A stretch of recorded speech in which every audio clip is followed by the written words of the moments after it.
you have car or home insurance, no claims, prices keep going up. If you're a senior with Medicare, changes are coming. Talking to the experts about insurance claims, costs, and can you lower them? I'm Joe Ducey with the Better Business Bureau, and this is Joe Knows Better.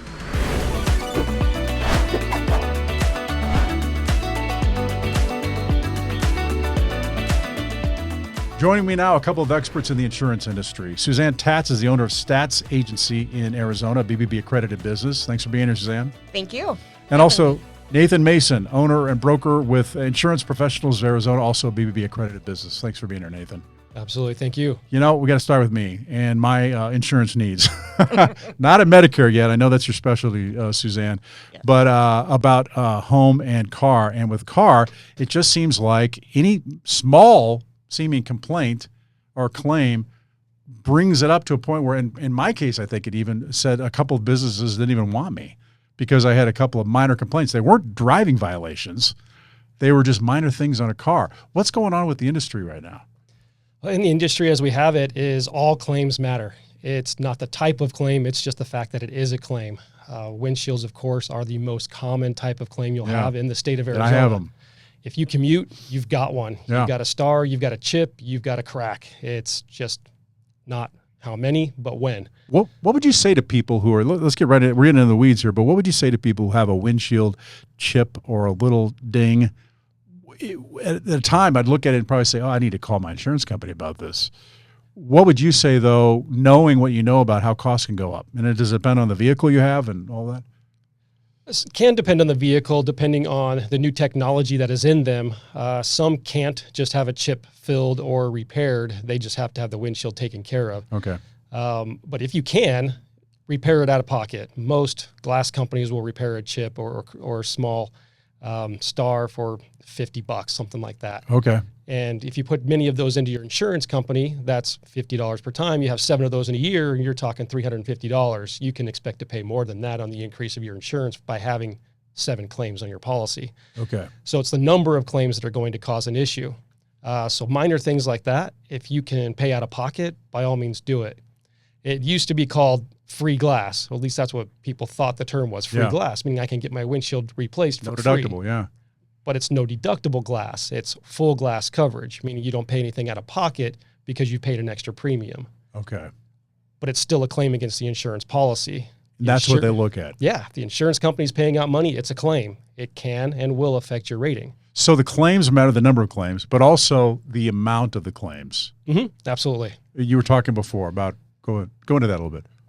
$500, $1,000, those are kind of your breaking points. Some insurance companies, they look at a less than $500 claim is not going to be as big a factor as a claim over $1,000. It's still a claim on there, but you're not going to see any type of a surcharge. Now, they'll still count the number of claims, but again, the value can be important. If you've got a 2015 or newer vehicle, glass claims have increased 2, 3, even 10 times the amount. Because of all the stuff in the windshield? All the technology going in them, the sensors, the technology that's there. It's windshields now average about $1,000 for your regular basic vehicle. Yeah. High-end vehicles, somewhere between $5,000 to $7,500. Okay. So I don't have to worry about that. Most most of us don't. Most of us don't. But you're still talking an average Tesla windshield, which there's many, many more of them out there, and those EVs, they're about $1,500 to $2,500 just for a windshield. Yeah. Right. Okay. So I can see how those claims would be going up. Well, Suzanne, your specialty is Medicare. Although, let me ask you, do you have claims that involve auto and home, and are they going up? Your rates? Oh, yeah. My rates have gone up personally, of course. Well, I know a guy who might be able to help. Yes. Right here. I certainly will. Yeah. So now you deal with Medicare. What are some of the things going on right now? I mean, I told you because I deal in my previous job. I dealt with scams all the time, and I still deal with scams. Mm-hmm. So I asked you. I want to ask you about that too. But let's talk about some of the. Are there misconceptions? Do you think when people get to Medicare age of what Medicare provides and what they may have to get on their own? Yes. There's lots of misconceptions. What would those be? So with Medicare, you pay into it. You know it from your paychecks throughout your whole life. You work 10 or more years, then you're entitled to Medicare when you turn 65. It's a great insurance. It's a government-issued insurance. It's basically an 80/20 plan. However, there's no maximum out-of-pocket. There's no prescription coverage. There's no extra benefits. So there's a couple ways that you can supplement that, whether you purchase a Medicare supplement or those Medicare Advantage plans, which you see advertised all over TV between October and December. Yeah, for cheap. Yeah, for most Medicare Advantage plans can be little to no premium. Why? And that's legitimate? That's legitimate. Medicare has contracts with the insurance company, pays the insurance company, and they become the insurance. They're also considered Medicare replacement plans. Okay. Now, is that a supplemental insurance different from that? Are they two? How does that? Yeah, work? supplemental insurance will pick up where Medicare leaves off. Okay. So a supplement is exactly what it sounds like. It supplements Medicare. Medicare's primary, supplements secondary. Okay. Now, can you have drug coverage with the supplemental plans and with the Advantage plans? Yes, either or. You can buy with these supplemental plans, you purchase a standalone prescription drug plan or Medicare Part D, or that Part D can be embedded with the Medicare Advantage plan. Okay. What do you see? Are there ways to have costs been going up with these plans? And are there plans that maybe pretend to be low cost, but they actually cost more than that? Maybe you don't deal with them, but do you see how they get out there and they try to say, hey, these are great plans and they won't cost you hardly anything, and they actually do, or they don't provide much? All of the Medicare Advantage plans, so how I try to simplify it is a supplement, you pay a monthly premium whether you use the insurance or not. Whereas the Advantage plans, I call them pay-as-you-go plans. You have co-pays as you go to the doctor, if you're hospitalized. Okay. What was your question? I'm sorry. Yeah, just a bit difference with the supplemental plans and the Advantage plans, and if some promise things that they can't really deliver because they're trying to get you in, Yeah, no. Actually, marketing, Medicare, CMS, the Center for Medicare and Medicaid Services, very protective of its beneficiaries, of the seniors. Okay. So there's marketing has to be approved by CMS. We cannot do any marketing without their approvals. That's why the insurance companies get all the approvals. Some misconceptions that are out there is there are bad apples out there that are misrepresenting themselves, saying they're from Medicare. Yeah. I'm a broker. I'm an insurance agent. I don't work for Medicare or Social Security or any Department of Health and Human Services. But there are a lot of scams out there that are misrepresenting themselves, and you've got to be very careful. I wanted to go into a couple of those, and then I'll get back to Nathan here. But what are some of those scams that are happening, and how are they approaching Medicare recipients? They're cold calling. They're knocking on doors of seniors, which is all non-compliant. Okay. Is that illegal? It is illegal. Illegal. In 2021, CMS had 39,000 complaints from fraudulent people getting changed their plans without their knowledge. So the people, they have a Medicare plan, and then they get a knock on the door, a phone call, and those people end up changing their plans to what they want to sell them. Yes, because some of the seniors are vulnerable, and that's a very vulnerable target for scammers. And they provide the information thinking that, okay, this person's from Medicare that contacted me. Yes, here's my Medicare ID number. Here is my address. Here's my phone number. Here's my date of birth. You never give those things out to somebody you don't know. Never, ever. And remember that Medicare, Social Security will never, ever call you. Okay.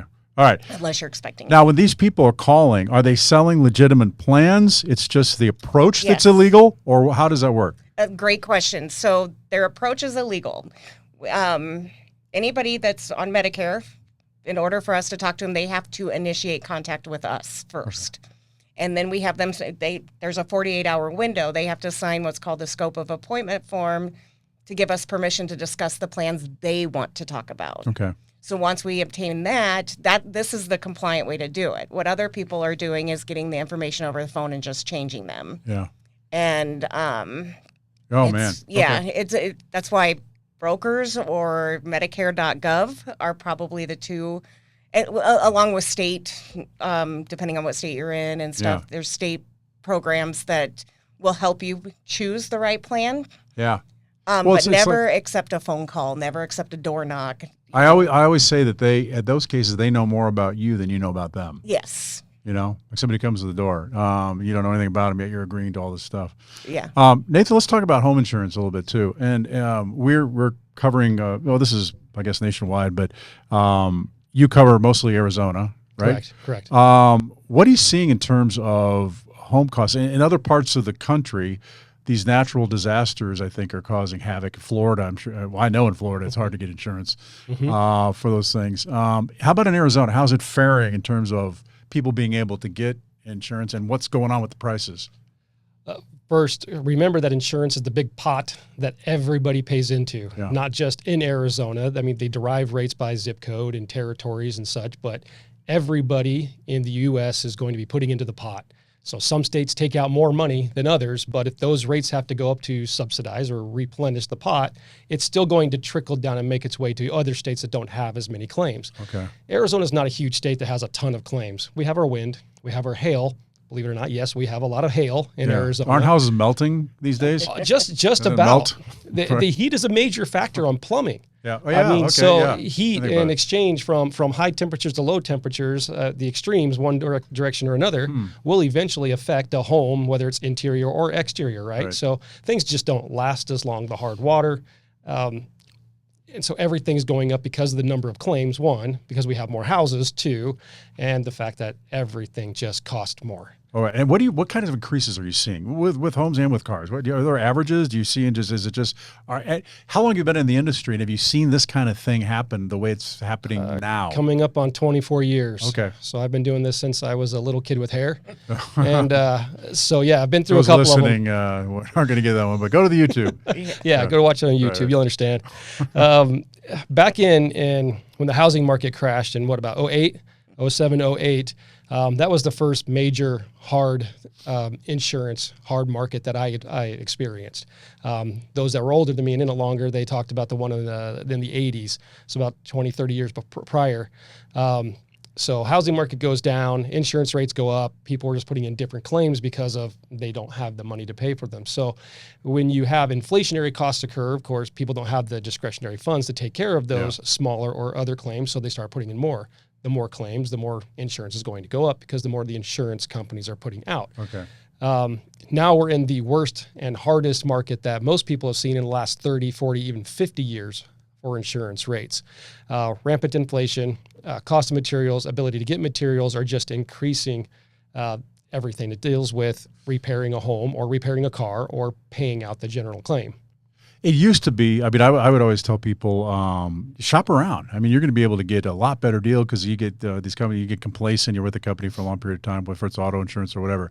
But anymore, it seems like insurance companies are being very selective about who they take on. Are you seeing that? And is shopping around really going to save you all the money that it used to?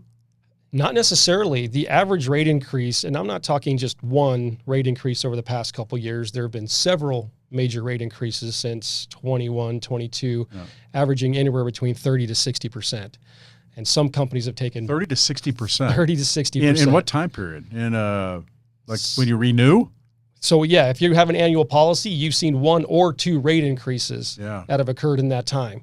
So we get calls, people talking about why did my rate go up 30, 60, 80%? Unfortunately, your company took a 20% rate increase earlier in the year. And then just before your renewal was created, they took another 30% rate increase. So some have taken 50% in 1 year, and you're just getting knocked with them all at the same time. Because of how those rate increases have to be filed with the State Department of Insurance, the Department of Insurance has the ability to say yay or nay on when those Do could they ever occur. say nay? Yes. They do. They say, no, your rate increase is too high. So insurance companies, when inflation started to occur and all the costs started to increase after everybody went back to work and things started occurring after COVID, people started doing everything else on the road that they used to, then they were wanting big rate increases all at once, take massive rate increases, basically just double the rates all at one time. Department of Insurance has said, no, that's not possible. So they've staggered them, which has prolonged the ability for insurance companies to make up the differences in keeping up with the cost of inflation and just doing business. Okay. Suzanne, let me get that to you about Medicare and what are some things that consumers need to know about that? Well, that not only will save them money, but that will keep them safe. What are the things that maybe 2 or 3 things that you think that you'd like to get through to people listening right now as they are starting this process? One thing for sure is the scams that we already discussed. Okay. But Staying another- away from Stay people away- calling you and checking in just out of the blue. Yes, and the 800 numbers on the television, not always the best people to call. Okay. Another thing is there are Checking penalties. reviews with the Better Business Bureau also, Check the reviews right? with the Better Make sure they're Business accredited Bureau. businesses. Yeah. All right. Yes. Another thing is definitely make sure that you understand that there are penalties with Medicare, even though that when you turn 65, if you don't sign up for Medicare B or D, that you could be penalized later if you pick it up unless you have other credible coverage. That's important. I don't think people know that. A lot of people don't know So that. they don't get it right away and they can be penalized later forever? Yes, the penalty for Part B is 10% per year for every year you were eligible and didn't have other credible coverage. And that is a lifetime penalty just added to the cost of your Medicare Part B. So, and that's same with the Part D. It's 1% per month for every month you were eligible and didn't have prescription drug coverage. No, go ahead. Was there something else you wanted to say? I wanted to say on that's why working with somebody really can help you decipher if you're going to be penalized, if you should stay on your group insurance, because sometimes your group insurance, if you're still working, nowadays people are working and way past 65. Yeah. And your group insurance may be considered credible, but that would be something that you would have to find out on your own, or we could help you. You mentioned changes. Is this important, do you think, with Part D? With Yes. changes that happen in 2025? Briefly go into that. What's going to happen there? Very briefly, because we're still learning. Yeah. But in 2025 is going to definitely be the year of change, plus an election year that has a lot of hiccups. The Part D for the Medicare beneficiary will not pay more than $2,000 out of pocket next year. Right now, our true out of pocket's $8,000 for 2024. It's maximizing at $2,000 for 2025. Okay. A lot more information to come on that as we keep going through our trainings and certifications that we do every year. The other thing that Medicare is doing is giving an option. This is brand new for 2025, giving an option for what's called the Medicare Prescription Payment Plan. So people that can't afford that $2,000 because they're on like an injectable or something, they can do a payment plan with their insurance company and just pay the insurance company instead of having to pay at the point of sale at the pharmacy. Okay. All That's right. going to be very interesting to see how that works, but I'm looking forward to it because that's going to help a lot of our clients. It sounds like they sound like good things. They are good things. Okay, good. Yeah. All right, Nathan, let's talk about, let's wrap up a little bit with just some things that you think people can do who are trying to save costs with their home insurance. I know that going to you, because you've got a number of different companies you can go to, I would guess shopping around there.